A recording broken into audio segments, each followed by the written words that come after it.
So, Luis Angelo Atenaria from LSET 2101, sir, and this is my ladder diagram for activity 3. Yan.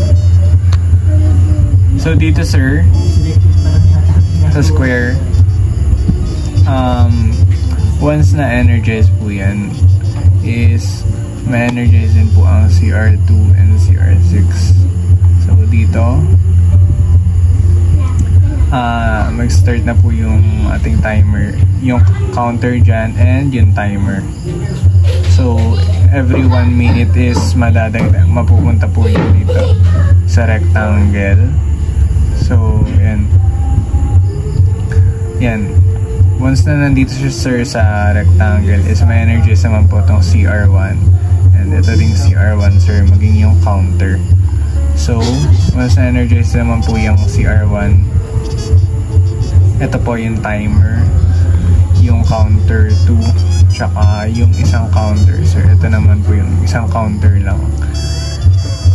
So yan, ito na yan. So yan, pag yan, sir, pag itong CR2 to, sir, once na naging 10 yan, and ayan, nakakonect po siya sa counter 1.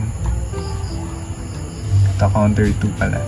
Yan, once po na nagka-count yan, is ma-energize din po tong counter na to.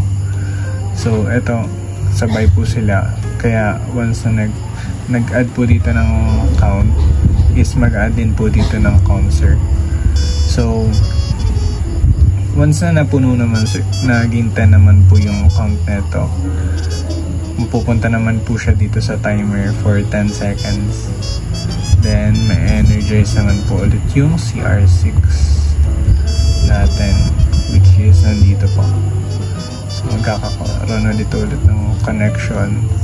CR2. Yan. Tapos, 1 seconds punta rectangle. May energize naman po ang CR1. CR1 naman po dito ulit. And may energize ang CR1. Counter, pupunta naman po dito sa isang counter na to, and itong CR1 din to, sir. Then yung counter to, then yung maging yung timer sa. So ayun, magsa-circulate lang po yung ating diagram. So let's try it po.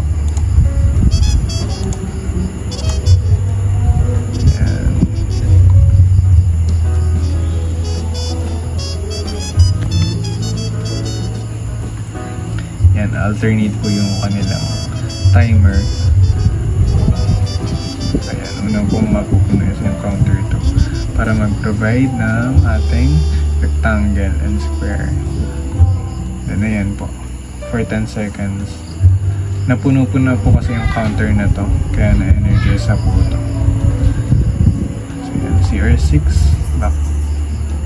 Okay, from the start po.